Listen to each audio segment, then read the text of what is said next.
ठीक है, यहाँ पर एक समस्या ये आती है कि मॉडर्न हिस्ट्री को कब से शुरू माना जाए, कब से शुरू माना जाए। यहाँ पर अलग अलग लोगों ने अलग अलग बातें करी हैं। यहाँ पर कोई एक राय नहीं है कि मॉडर्न हिस्ट्री कब से शुरू हुई है और जो हमारा मिडिवल एरा है वो कब से खत्म हुआ है, इसके बारे में कोई भी एक राय नहीं है।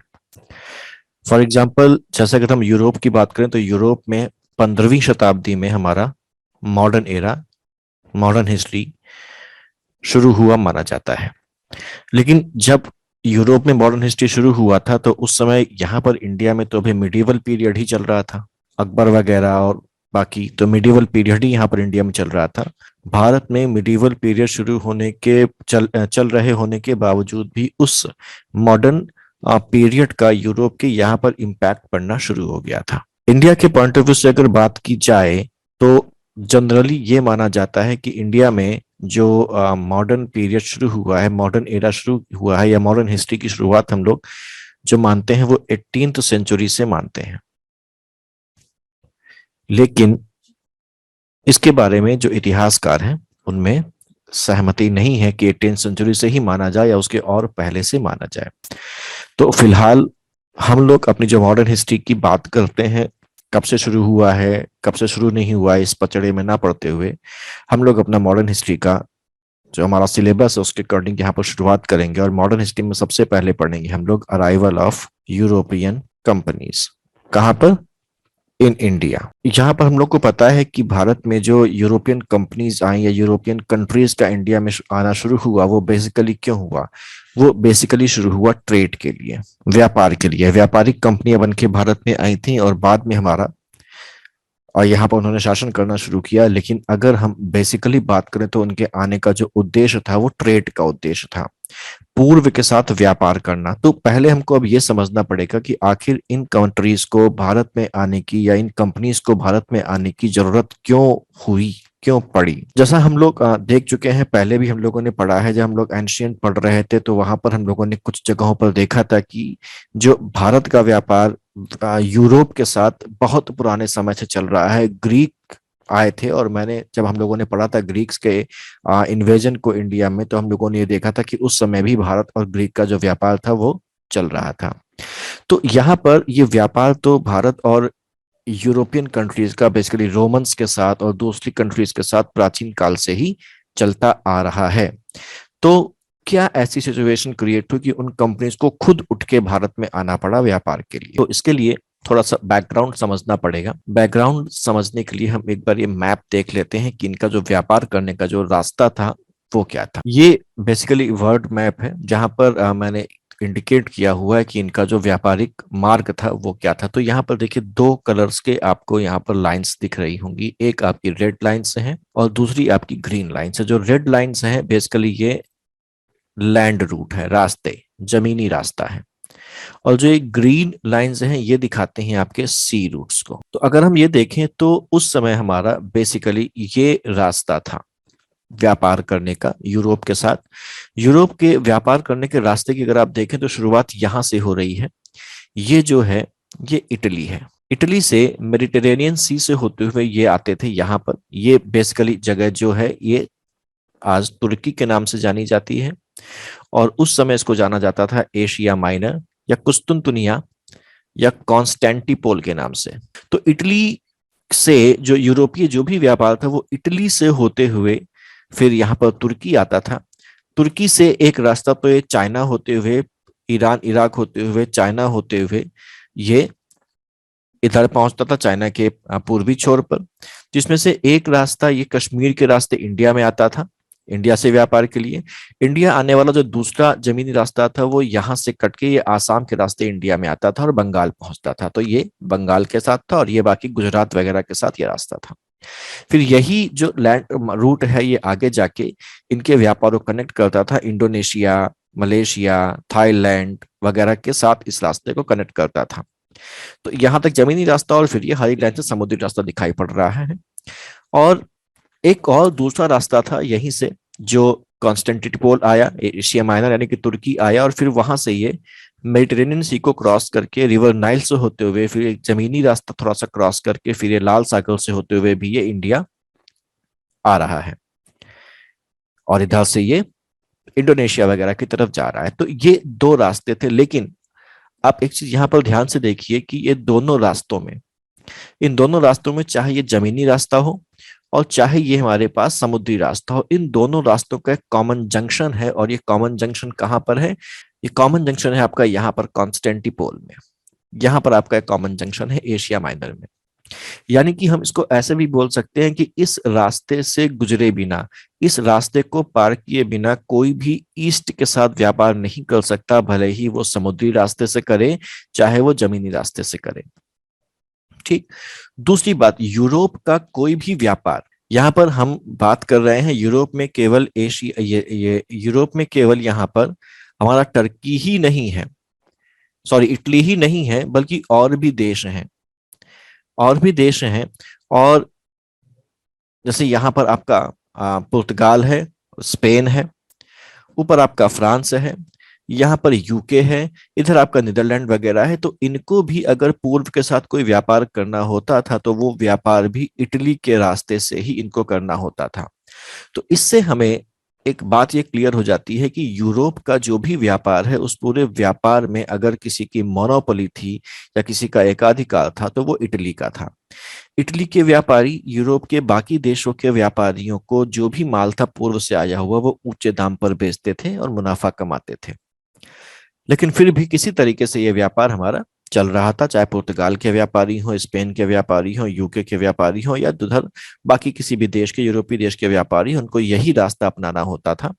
इस रास्ते में मैंने आपको दो बातें बताई। पहली बात तो ये इटली का एकाधिकार, दूसरी बात ये कि यहाँ पर इस जंक्शन से गुजरे बिना ना तो आप समुद्री रास्ते से जा सकते हैं और ना ही आप जमीनी रास्ते से जा सकते हैं। अब यहाँ पर यह व्यापार चलता रहा, लेकिन समस्या आती है 1453 में।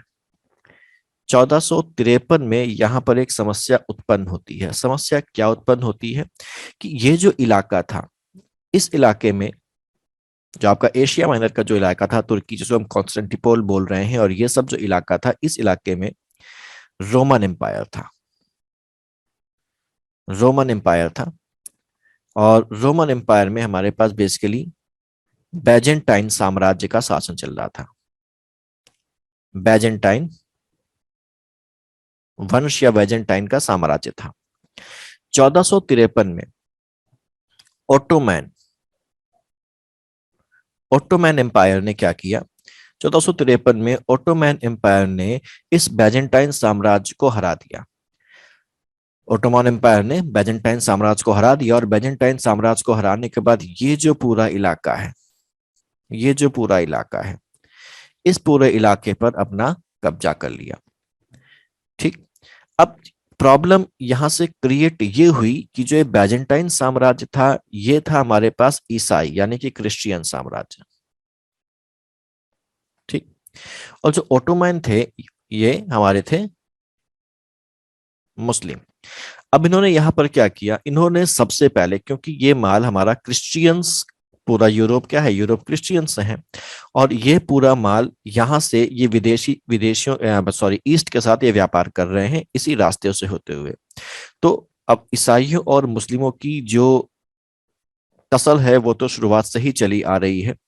आप लोगों ने क्रूसेड वगैरह के बारे में पढ़ा होगा, नहीं पढ़ा तो आप क्रूसेड के बारे में पढ़िएगा, जो इनके बीच का, ईसाइयों और मुसलमानों के बीच का जो धर्म युद्ध टाइप का शुरू हुआ था। तो ये प्राचीन काल से, जब से इस्लाम का उदय हुआ, तब से ईसाई और जो इस्लाम है इसके बीच में टसल चली आ रही है। तो यहाँ पर जब ऑटोमन एम्पायर यानी कि मुस्लिम शासन ने यहाँ पर इसको अपने कब्जे में ले लिया, कॉन्स्टेंटिपोल को कब्जे में ले लिया, और पूरा ये एशिया माइनर लगभग उनके अधिकार में आ गया, तो उन्होंने सबसे पहले यहां से इस यूरोपीय व्यापार पर रोक लगा दी। तो ऑटोमन एम्पायर ने क्या किया? अपने इस इलाके से, कॉन्स्टेंटिपोल से होते हुए यूरोपीय यूरोपियन ट्रेड को इन्होंने रोक दिया। अब वो चाहे इटली हो, चाहे कोई भी यहाँ का व्यापारी हो, वो इस रास्ते से नहीं गुजर सकता था। तो ये जमीनी रास्ता बंद हो गया, प्लस ये समुद्री रास्ता ही बंद हो गया, क्योंकि यहाँ से भी गुजरना है तो यहाँ से गुजरना पड़ेगा। और ये हमारा जो साम्राज्य है वो केवल यहाँ तक सीमित नहीं है, यहाँ पर भी वो साम्राज्य है। तो ये बिल्कुल कट ऑफ हो गया। और 1453 और उसके बाद यूरोप का एशिया के साथ व्यापार लगभग लगभग बंद हो गया। अब क्योंकि ईस्ट के साथ ये जो यूरोपियन व्यापार था बहुत ज्यादा प्रॉफिटेबल था और इनके लिए बहुत इंपॉर्टेंस रखता था यहाँ पर। तो अब क्या हुआ कि ये जो कंट्रीज थी, ये कंट्रीज अब यहाँ पर ये सोचने लगी कि कहीं कोई अल्टरनेटिव रास्ता मिल जाए जिस रास्ते से हम जाके इन कंट्रीज के साथ व्यापार कर सकें। तो यहाँ पर अब शुरुआत होती है एक समुद्री रास्ता ढूंढने की, एक ऐसा रास्ता ढूंढने की जहां पर हमको जमीन से होकर जाना ही ना पड़े। ठीक है। तो अब अलग अलग कंट्रीज इसकी शुरुआत करती हैं, लेकिन सबसे पहले जो कदम उठाया जाता है वो कदम उठाया जाता है यहाँ पर स्पेन। ये स्पेन है और इधर हमारा ये पुर्तगाल है। सबसे पहले जो कदम उठाया जाता है वो स्पेन और पुर्तगाल के द्वारा उठाया जाता है और यहाँ की जो गवर्नमेंट है वो स्पॉन्सर करती है सेलर्स को, एक्सप्लोरर्स को, इसलिए कि वो जाएं और इस व्यापार को शुरू करने के लिए, इस व्यापार को दोबारा शुरू करने के लिए भारत के साथ एक समुद्री रास्ते का पता लगाएं। ठीक है। तो इस तरीके से अब यहाँ पर आपको इंपॉर्टेंस समझ में आ गई होगी और क्या जरूरत पड़ी एक समुद्री रास्ते को ढूंढने की, क्या मुसीबत आई, क्या प्रॉब्लम आई उनके व्यापार में, ये आपको क्लियर हो गया होगा। तो यहाँ पर अब इनको यहाँ पर एक जमीनी रास्ता छोड़ के समुद्री रास्ते को ढूंढने की कोशिश इन्होंने करनी पड़ी। अब इनको ये तो पता है कि ये जो है इंडिया ईस्ट में है, लेकिन ईस्ट में जाने का इनके पास केवल यही रास्ता था, अभी तक ये जानते थे। ठीक। तो इन्होंने कहा कि भाई अगर हम यहाँ पर वेस्ट साउथ में बढ़ें और साउथ में बढ़ते बढ़ते कहीं ना कहीं ये जमीन खत्म होगी और हमको कहीं ना कहीं ऐसा रास्ता मिलेगा जहां से हम ईस्ट की ओर मुड़ सकते हैं। तो इसलिए इस तरीके से ये सेलर्स और एक्सप्लोरर्स को इन्होंने स्पॉन्सर करना शुरू किया कि जाइए आप अपनी जो शिप्स हैं वो लेके निकलिए और इस रास्ते का पता लगा के आइए।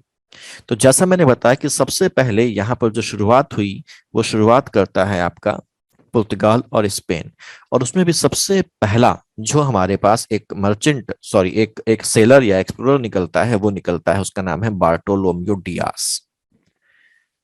बार्टोलोम्यू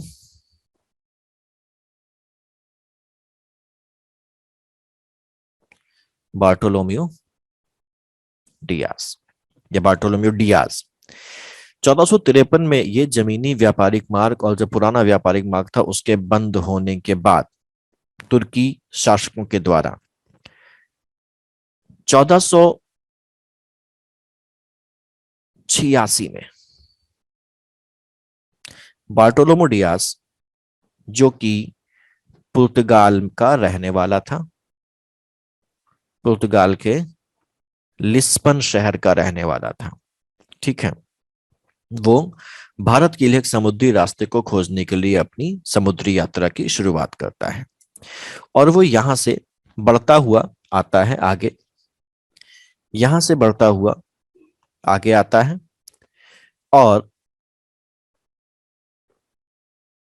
यहां तक पहुंचता है। ठीक। यहां पर जब बार्टोलोम्यू डियाज आता है तो वो 3 शिप्स लेके आता है। उसके पास 3 शिप्स थी, 3 शिप्स के काफिले के साथ आता है। जो पहली शिप थी उसका नाम था साओ क्रिस्टोवाओ। ठीक। दूसरी शिप का नाम था साओ पेंटा लियो, साओ पेंटा लियो। और तीसरी एक सप्लाई शिप थी जिसमें सप्लाई का सामान, रसद वगैरह स्टोर करके रखी गई थी। वे 3 शिप्स के साओ क्रिस्टोवाओ, साओ पेंटालियो और सप्लाई शिप के साथ ये सफर शुरू करता है। अब यहाँ पर जब ये सफर शुरू करते हैं तो ये जो रास्ता था, इस रास्ते में ढेर सारे तूफान आते हैं। समुद्र में बड़े बड़े इनको रुकावटें मिलती हैं, तूफान आते हैं और ये लंबा ये सफर। अब उस समय ऐसी शिप्स तो थी नहीं जो मोटराइज्ड शिप हो या मैकेनिकल शिप हो, ये पाल वाली जहाज थे और इतना डेवलप्ड शिप्स उस समय नहीं थी, तो इनको बहुत सारी मुसीबतों का सामना करना पड़ता है इतने लंबे सफर में। ठीक। रास्ते में इनका जो रसद होती है, जो इनकी सप्लाई होती है, जो इनका सामान होता है खाने पीने का, वो भी खत्म होने लगता है। तो जब ये आते हैं यहां तक, ठीक है, यहां तक आते हैं, थोड़ा सा आगे और जाते हैं, ठीक है, और इसके बाद जो ये बार्टोलोम्यू डियाज है, इनकी जो शिप है, इनका जो ग्रुप है, उनके साथ के जो सेलर्स हैं वो अब आगे जाने से मना कर देते हैं। दो वजह है। पहली बात तो इनकी जो सप्लाई थी वो खत्म हो गई थी, यानी कि इनके पास जो खाने पीने का राशन था वो खत्म हो गया था, या खत्म होने ही वाला था लगभग। ठीक। दूसरी बात, इतने तूफानों का सामना करने के बाद वो बहुत ज्यादा थक गए थे। इतने थक गए थे कि अब उनके सामने और आगे बढ़ने की हिम्मत नहीं थी। फिर ये वापस शुरू कर देते हैं, और वापस शुरू करते समय, वापसी के समय यहाँ पर एक जगह की खोज करते हैं। ठीक। और उस जगह का नाम रखते हैं केप ऑफ स्टॉर्म। बेसिकली ये क्या है, ये इस अफ्रीकी महाद्वीप के दक्षिणी कोने की खोज कर लेते हैं, जिसकी इंपॉर्टेंस ये थी कि यहाँ से ये महाद्वीप खत्म हो रहा है और हम यहाँ से मूव करके, टर्न करके ईस्ट की तरफ जा सकते हैं। तो इसका नाम रखते हैं Cape of Storm. Cape of Storm नाम रखने की वजह क्या थी, क्योंकि इस इलाके में बहुत ज्यादा तूफान आते थे। तो उन तूफानों की वजह से, उस इलाकों में आने वाले इन तूफानों की वजह से बार्टोलोम्यू डियाज ने इसका नाम रखा केप ऑफ स्टॉर्म। और ये खोज करता है केप ऑफ स्टॉर्म की 1488 में। ठीक, यानी कि बार्टोलोम्यू डियाज का जो हमारा एक इंपॉर्टेंस है, जो लेखनी काम उन्होंने किया, वो क्या किया, उन्होंने 1488 में केप ऑफ स्टॉर्म की खोज करी। इसी केप ऑफ स्टॉर्म को आज हम जानते हैं केप ऑफ गुड होप के नाम से। केप ऑफ गुड होप के नाम से हम इसको जानते हैं। ठीक। केप बेसिकली क्या है, केप जमीन का एक निकला हुआ टुकड़ा होता है जो समुद्र में फैला होता है, उसको केप बोलते हैं, किसी मोड़ के आसपास। ठीक है। जब ये वापस जाते हैं तो वापस पहुंचने के बाद ये सारी जो जानकारी है ये दी जाती है उस समय के पुर्तगाल के राजा को। पुर्तगाल के राजा का नाम होता है जॉन टू। जॉन टू का शासन उस समय पुर्तगाल में होता है। तो जॉन टू इस खोज से इतना प्रोत्साह इतना इतना उत्साहित होता है, इतना खुश हो जाता है कि हाँ, अब हमारे पास वो रास्ता है जिससे हम पूर्व के साथ व्यापार कर सकेंगे। भले ही हम अभी भारत तक नहीं पहुंचे हैं, लेकिन एक हमको रास्ता मिल गया कि हम ईस्ट की तरफ कहाँ से मुड़ सकते हैं। तो वो ये कहता है कि इसका नाम जो केप ऑफ स्टॉर्म रखा है ये ठीक नहीं है, ये हमारे लिए व्यापार के लिए एक नई आशा लेके आया है। ठीक है, एक अच्छी खबर लेके आया, एक अच्छी खुशी लेके आया है, एक उम्मीद लेके आया है। तो इस जगह का नाम आज से होगा केप ऑफ गुड होप। तो इसकी खोज की थी बार्टोलोम्यू डियाज ने, उसका नाम रखा था केप ऑफ स्टॉर्म, लेकिन बाद में इसका जो नाम रखा गया केप ऑफ गुड होप, किसके द्वारा रखा गया, पुर्तगाल के राजा जॉन टू के नाम पर के द्वारा इसका नाम रखा गया केप ऑफ गुड होप। ठीक। ये खोज जो केप ऑफ गुड होप की थी, ये क्यों जरूरी थी, इसकी क्या इंपॉर्टेंस है, ये क्यों इतनी महत्वपूर्ण थी।